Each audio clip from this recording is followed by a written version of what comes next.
Hey soldiers, I got some disturbing news. 28% of Americans believe it'll soon be time to take up arms against our government.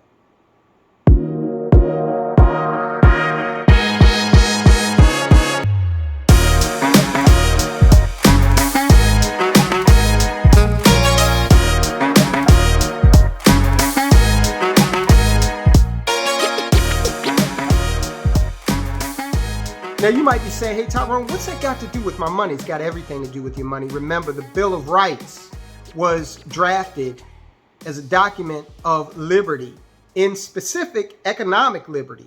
If you look back, most of these wars that have been fought have been in the world, throughout history, any country, have been wars over some sort of resource or something to do with finances, okay? And the Revolutionary War was no different.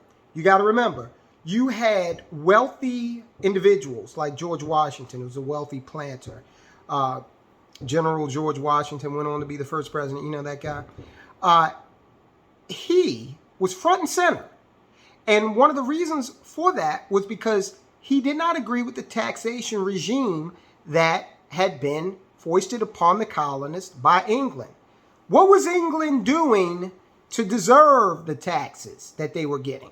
Okay, what was the king exactly doing to enable America to be, or the colonies in America, to be economically viable? Nothing. He was just taking, okay? And that was something that ultimately proved unsustainable because people wanted, the colonists wanted to be economically self-sufficient. The colonists in charge of the revolution were getting hit the most by these taxes because they were wealthy. Okay, now you may hear fireworks. I'm recording this on July 3rd, the evening of July 3rd, and I think that's very appropriate if you can hear them for the subject matter that we're covering right now. Now let me stop right here and say, I do not want to see a war between Americans. I don't want to see any war, but least of all, a war American versus American. Who in their right mind wants to see such? And if we're talking about the Bill of Rights and how it preserves our economic freedom in addition to other freedoms, look at that First Amendment and think about how we're supposed to be able, it's first for a reason, we're supposed to be able to dialogue, we're supposed to be able to reason amongst one another. And I know that in the past few years, that has broken down in America. So, what does this have to do with your money? Well, again, part of America, a large part, feels as though it's not being adequately represented. Okay, they're out there paying taxes. They're not being adequately represented. Take the whole green lobby, for example. You've got a segment of the population who believe that we should just walk away from fossil fuels. Just cut it off, just like that, regardless of the economic effect that it has on retirees, small business owners, families. They don't care. So naturally, you're going to have large swaths of the public that feel like they're not being adequately represented and they don't have a voice. They cannot achieve economic freedom, financial independence, if their government is seen as an adversary. A government that's going to do things to cause inflation, raise gas prices, and tax the hell out of them. So what's going on here specifically? Well, a quarter of Americans think it'll soon be necessary to take up arms against the government. Among other things, a poll found that a majority of Americans agreed that the government is, quote, corrupt and rigged against everyday people like me, unquote. More than a quarter of Americans, 28% to be exact, believe that it may soon be necessary to take up arms. The results of the University of Chicago's Institute of Politics poll come amidst a series of hearings on the January 6th incident, which saw a violent mob breaching security officers to enter Washington's famed Center of Power. We're not going to go into that. I have my feelings on that. I'm sure you do too. No, I'm not watching the farce that is the political theater, the hearings. People keep asking me, am I watching that? And hell no, I'm not watching that garbage. I'm not susceptible to the political theater. The survey saw the participation of 1,000 registered voters and was conducted in May by Republican pollster Neil Newhouse and Democrat pollster Joel Benenson, with input from students at the IOP. That's the Chicago Institute of Politics. The poll said 28% of voters, including 37% who have guns in their home, said it may be necessary at some point soon for citizens to take up arms against the government. About 45% of self-identified strong Republicans held this view, while 35% of independent voters and 20% of Democrats agreed. So even in the lowest case, the Democrats surveyed, 20% of them believe that, yes, this may be an inevitability in terms of where we are in America today. Now, there is a revolution taking place, but it had nothing to do with guns and ammo. That revolution is people leaving these liberal, leftist, high tax, low rights states and moving to areas of the country where their freedoms are recognized and where the taxes are a lot less burdensome, allowing people to keep more money in their pocket. We show this all the time, the How Money Walks site, and you can see, again, the red areas, the deeper red they are, the more money they're losing to the green areas. The deeper green they are, the more money they're gaining from the red areas. So money's walking. A revolution is currently taking place. I think these politicians need to really sit down and understand that they represent and work for the American people. I'm talking about on both sides of the aisle. You've got the Mitch McConnells, who are filthy rich, him and his wife, both of whom have been in government for a long, long time. And how connected are they to us? Do they even know how to operate a gas pump? I would love to see Mitch McConnell try to fill up a tank with 20 gallons of unleaded. I'd love to see that. I'd love to see Nancy Pelosi go through a grocery store with $70 and try to feed her family. Here, Nancy, here's $70. I want you to come out and I want you to have enough food to feed you and your husband for 3 days. Go in there and do that. I'd love to see them try to do that. So this is why people are feeling disconnected. And this does have, we talked about the First Amendment. Now let's talk about the Second Amendment. The Second Amendment is not for hunting. It is not for home invasion, although those are beautiful byproducts of the Second Amendment.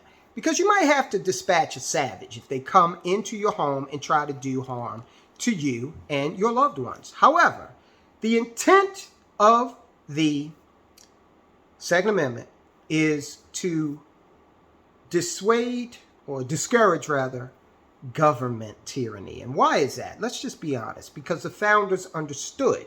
They had just come off of a fight with the world's greatest military power, which was their government prior to the fight. And they knew that tyranny is the arc that all governments eventually try and take. So they set up something unique whereby tyranny could be put down in the event that it rose up its ugly head within America. It could be put down from within, okay? Just like the colonists had put it down and expelled Britain from America, the United States of America. So a lot of people will say, and we're just going to talk turkey here, a lot of people will say, well, you can't beat the United States military. Well, I would like to direct your attention to a bunch of pajama-clad Vietnamese with AK-47 rifles who gave the U.S. military a hell of a run for its money. I'd like to direct your attention back to a few months ago when the United States of America was literally chased out of Afghanistan by the Taliban, who no one will mistake for a modern military force. I mean, you see it all throughout. Even in the American Revolution, you had the colonists go up against the world's mightiest military, and they were victorious. So please, let's not get it twisted here. How many U.S. servicemen do you think are going to follow? U.S. servicemen and women are going to follow in order to fire on their countrymen. Okay. Now, mind you, I'm not trying to incite anything. I would hate to see Americans take up arms against other Americans. But I implore these politicians to pump the brakes and remember who you're working for. You have got to get this geriatric fool, Joe Biden, out of power. Okay, that's up to us, we the people. We've got to vote for a Republican takeover. And look, I am no big fan of the Republicans, but we need some opposition, and we need the type of opposition that looks a lot more like Donald Trump than it does Liz Cheney. All right, not these go along to get along rhino Republicans. This is our money we're talking about, and I don't want to be in a situation where, you know, I'm trying to figure out how to afford to fill up a gas tank, or whether or not I'm going to eat, or, you know, how the hell do I get to the grocery store because I don't have gas. A lot of Americans are dealing with that situation right now, and most politicians are totally insensitive to it, both at the federal level, your state level, and your local level. The mayor of Baltimore and the county council, the head of the county council, the county executive of Baltimore County, they get chauffeur driven around. They're not going to Exxon, okay? They're not doing that. So, listen, all you servicemen and women, and all you police officers who believe that you are putting up the righteous fight, understand something very key. In Massachusetts recently, state police troopers were fired for refusing a certain medication. And now they're going to lose their licenses to carry firearms. Yes, that's right. The government has turned against its own. And I love to see it, because a lot of people in government need a wake-up call. Unless you are one of these upper echelon bureaucrats or elected officials, you are not beyond the big stick of government. Okay, they can reach out and touch you too. There was a Twilight Zone episode, an old Twilight Zone episode, where the state, capital S, the big government, oppressive state, the representative of the state, he found out that he wasn't shit at the end of the day, that he was just another little cog in the wheel. It's a great episode with Burgess Meredith, the guy that was Rocky's trainer. In any event, okay, several former members of the Massachusetts State Police Department who were terminated in April after refusing the state's medication mandate have now also lost their license to carry firearms. So they have separated these men, and maybe even women, from their Second Amendment rights. Okay? Now you might say, well, it's just their license to carry firearms with a Second Amendment. The Supreme Court just affirmed that you don't need a permit to exercise one of your rights. Do you have a permit that allows you to engage in free speech? Do you have a permit that allows you to be secure in your person and in your property? No. These rights come along by virtue of you being a human. They come from God, okay? You don't need a permit to be able to walk around with a gun and protect yourself from all sorts of tyranny, economic and otherwise. As they are no longer employed by the department, it is not appropriate for them to continue to hold a license to carry issued by the colonel as a necessary function of their prior employment, State Police spokesman Dave Procopio wrote in an email. So there were 11 state troopers up in Massachusetts and one sergeant. They were fired in April because they refused to do you know what. And now they're having their rights taken away from them. And it's not right. Even though I wonder, it does make me wonder, did they participate in any of the shutdown activity? Did they go to any gyms and tell people that they had to leave and they were going to arrest people and all that? Did they do that? Because if they did, it would be mighty ironic that they are facing this turnabout at this point. want to cover one last thing with you. And I'm a big advocate for the Second Amendment. I'm a big advocate for the Bill of Rights in total.